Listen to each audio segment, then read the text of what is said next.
ఎన్టీఆర్ జిల్లా జగ్గయ్యపేట నియోజకవర్గం పెనుగురంచుపోల్లో నియోజకవర్గ ప్రజలతో ఆత్మీయ సమావేశం నిర్వహించిన బొల్ల రామకృష్ణ. ఆత్మీయ సమావేశంలో బొల్ల రామకృష్ణ మాట్లాడుతూ ఇటీవల మీడియాలో శ్రీరామ్ రాజగోపాల్ నాపై చేసిన వ్యాఖ్యలపై స్పందించిన బొల్ల రామకృష్ణ ఈ 3 ప్రశ్నలకు శ్రీరామ్ రాజగోపాల్ సమాధానం చెప్పాలని డిమాండ్ చేశారు. బొల్ల రామకృష్ణ వైసీపీ నుంచి టీడీపీకి వచ్చారన్న ఆరోపణపై వివరణ కావాలని బొల్ల రామకృష్ణ పార్టీ వ్యతిరేక కార్యక్రమాలకు పాల్పడినట్టు మీరు నిరూపిస్తారని, బొల్ల రామకృష్ణ పార్టీ నుండి వెళ్లిపోయిన మాకు ఇబ్బంది లేదు అంటే అర్థమేంటని మీడియా ఎదుట సమాధానం చెప్పాలని బొల్ల రామకృష్ణ అన్నారు. నేను అవమానాలు పడ్డాను, పార్టీ కోసం ఎంతో కష్టపడి పని చేశానన్నారు. పార్టీ కోసం ఎన్ని ఇబ్బందులు పడ్డా పార్టీని వదలలేదని బొల్ల రామకృష్ణ అన్నారు. జైలుకు వెళ్లి నేను పడ్డ బాధ ఎవరూ పడకూడదని రామకృష్ణ అన్నారు. మాజీ ఎమ్మెల్యే శ్రీరామ్ రాజగోపాల్ మీడియా ముఖంగా సమాధానం చెప్పాలని డిమాండ్ చేశారు. బొల్ల రామకృష్ణ అనే వ్యక్తి తను వైసీపీలో ఎంతో కాలంగా ఉన్నారు. గ్రామ సర్పంచ్ ఎలక్షన్లప్పుడు మా పార్టీలో రావడం జరిగిందని చెప్పారు. దానికి నేను వివరణ ఇస్తున్నాను. అది పచ్చి అబద్ధం, తీవ్రమైన ఆరోపణ. ఎందుకంటే 2020 కోవిడ్ టైంలో, లాక్డౌన్ టైంలో, దానికన్నా 15 రోజుల ముందు నేను 15 సంవత్సరాలుగా హైదరాబాద్లో నా భార్య, నా పిల్లలు, నా వ్యాపారంలో తలమునకలై ఉన్నాను. ఎటువంటి రాజకీయాలతో నాకు సంబంధం లేకుండా నేను ఇదే గ్రామం నుంచి, తాళ్ళూరు గ్రామం నుంచి నాయకులు వచ్చినారు, కార్యకర్తలు కూడా వచ్చినారు. ఈ పత్రికా ముఖంగా నేను చెప్తున్నాను, మా గ్రామంలో నేను ఎటువంటి రాజకీయాలకి దూరంగా నా వ్యాపారంలో మునిగి ఉన్నాను. నేను ఒక చిన్న, అంటే మీకు మళ్ళీ తర్వాత ఇవన్నీ స్టోరీ చెప్తాను, మళ్ళీ ఇప్పుడు ఆ వ్యాఖ్యలకే మీరు చెప్తున్నాను. అది పచ్చి అబద్ధం.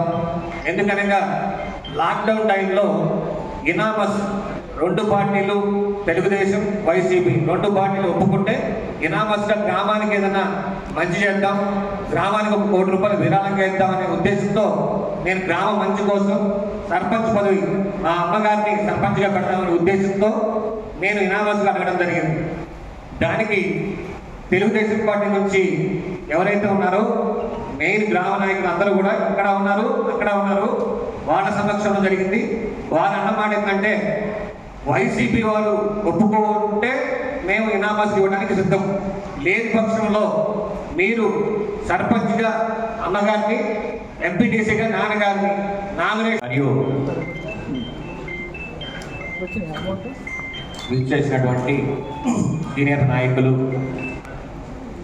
మాజీ మార్కెట్ యార్డ్ చైర్మన్ మహిళ గాంధీ గారి పేరు పేరున ధన్యవాదాలు.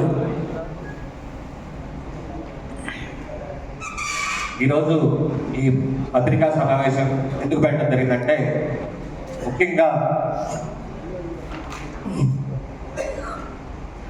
రీసెంట్గా ఒక వీడియో రిలీజ్ చేయడం జరిగింది.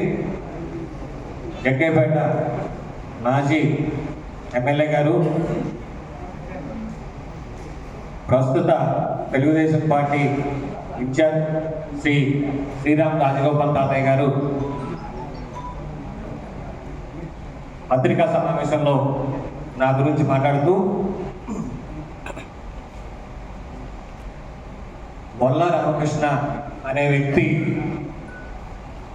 వలన తెలుగుదేశం పార్టీకి కానీ, తన సామాజిక వర్గం వల్ల తెలుగుదేశం పార్టీకి కానీ మీకు ఇబ్బంది కలగవచ్చా? అతను తెలుగుదేశం పార్టీని వీడి ఇండిపెండెంట్గా పోటీ చేస్తారా, లేక వైసీపీలోకి వెళ్తారా అనే దానిపై చర్చ జరుగుతుంది. దీనిపై మీ స్పందన ఏంటి అని అడిగినప్పుడు చర్చించుకుందామని చెప్పి అది శ్రీరామ్ తాతయ్య గారు మీడియా ముఖంగా మాట్లాడారు. కాబట్టి నేను కూడా పత్రికా సమావేశం నిర్వహించడం జరుగుతుంది. మీడియాలో మాట్లాడింది రామకృష్ణ గారితో పాటు తన సామాజిక వర్గం కూడా అని మాట్లాడడం జరిగింది. కానీ ఇక్కడ రామకృష్ణ